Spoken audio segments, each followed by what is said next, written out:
یعنی ہدایت بڑھتی جائے تو آدمی بچے گا، اگر ہدایت کم ہو گئی تو آدمی پڑ جائے گا۔ حضرت اقدس فقیہ الامہ محمود الملت والدین حضرت مولانا مفتی محمود صاحب رحمۃ اللہ علیہ نے اس پر ایک واقعہ سنایا تھا ایک دن۔ انہوں نے فرمایا ہمارے علاقے میں ایک شادی ہو گئی اور پہلی رات کو دولہے اور دلہن میں کوئی تو میں ہو گئی، اور جھگڑے نے ایسی شکل اختیار کی کہ وہ دلہن وہاں سے نکل گئی، بھاگ گئی۔ قریب میں ایک ڈیرا تھا، ڈیرا جسے کہتے ہیں، وہاں آئی، وہاں ایک نوجوان جاگ رہا تھا، اس نے فوراً اٹھا اور گھر گیا اور اپنی والدہ اور بہن کو لے آیا۔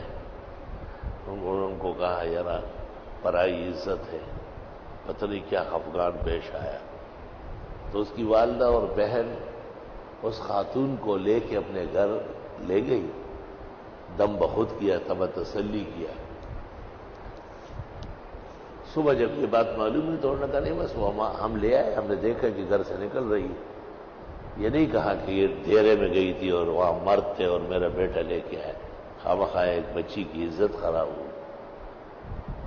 خیر بات ختم ہو گئی، دوبارہ میل جول بحال ہو گیا۔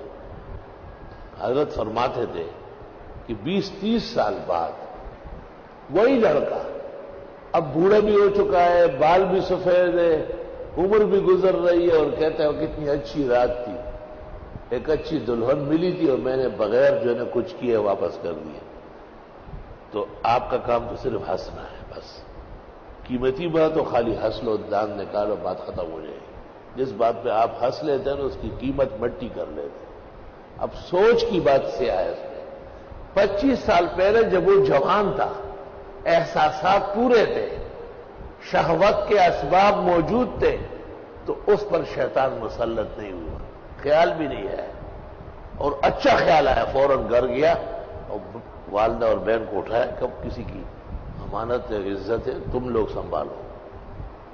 اور 25-30 سال بعد جب اعضاء ہل گئے ہیں، آخرت قریب آ رہی ہے، جوانی پٹ چکی ہے، اب جا کے گناہ میں لفظ اللہ کو ناراض کرنے کے لیے نامناسب اقوال کہہ رہا ہے۔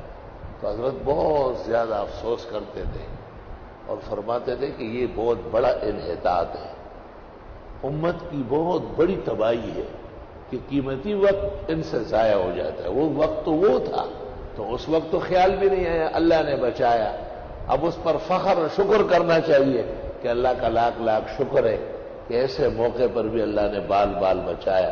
اب وہ اس طرح انداز اختیار کرتا ہے جیسے اس وقت معاذ اللہ اس نے اچھا نہیں کیا۔ اس سے پتہ چلتا ہے کہ ہدایت ہر وقت ضروری ہے، ہر آن ہر گھڑی ہدایت چاہیے، اور ہدایت کے جوان کے لیے نہیں، بوڑھے کے اور خطرات ہیں۔ فقہاء و مفسرین کہتے ہیں کہ جب قوت کم ہو جاتی ہے تو نامناسب چیزیں بڑھ جاتی ہیں۔ امام ابو حنیفہ نے کہا ہے کہ عورتیں جماعت میں نہ آئیں، امام ابو یوسف نے کہا ہے کہ فجر و عشاء میں تو آئے۔ بوڑھی عورت، وہ بھی بوڑھی ہو اور وقت بھی اندھیرا ہے، لوگ کم ہوتے ہیں۔ امام ابو حنیفہ نے وہ تاریخی جملہ کہا ہے کہ لِكُلِّ سَاقِطَةٍ لَاحِقَةٌ، وہ بوڑھن کے لیے کوئی بوڑھا آ جائے گا۔ احتیاط یہ ہے کہ عورتیں مسجدوں میں نہ آئیں۔ تو کچھ دن جب گزر گئے، امالی میں لکھا ہے، تو محلے کا ایک بوڑھا بھی غائب ہو گیا اور بوڑھن بھی غائب ہو گئی۔ پتہ چلا کہ دونوں کوہ مری چلے گئے اور ہنی مون منانے کے لیے۔ لوگوں نے ابو حنیفہ سے کہا، حضرت نے کہا ابو یوسف جواب دے گا، میں تو منع کر چکا ہوں، یہ کہتا ہے کہ اندھیرے والی نمازوں میں بوڑھے آ سکتے ہیں، تو بوڑھا اور بوڑھن وہ بھی احتیاط کرے، اس پر اکتفا نہ کرے کہ جی میری عمر گزر گئی۔ ہر وقت جب تک کہ ایمان پر خاتمہ نہیں ہوا ہے خطرہ سخت موجود ہے۔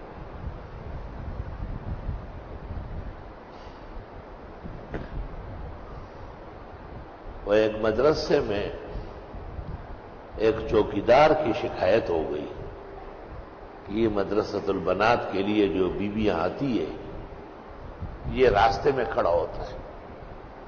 تو دو چوکیدار ہوتے تھے، ایک جوان اور ایک بوڑھا. تو وہ جوان کو پکڑ کے لایا گیا کہ یہ ہے. اس نے کہا نہیں، وہ بوڑھا ہے، وہ تنگ کرتا ہے. اس لیے کسی عمر میں بھی شیطان سے کوئی بچ نہیں سکتا ہے. بچتا وہی ہے جس کو اللہ تعالی حفاظت نصیب فرمائے.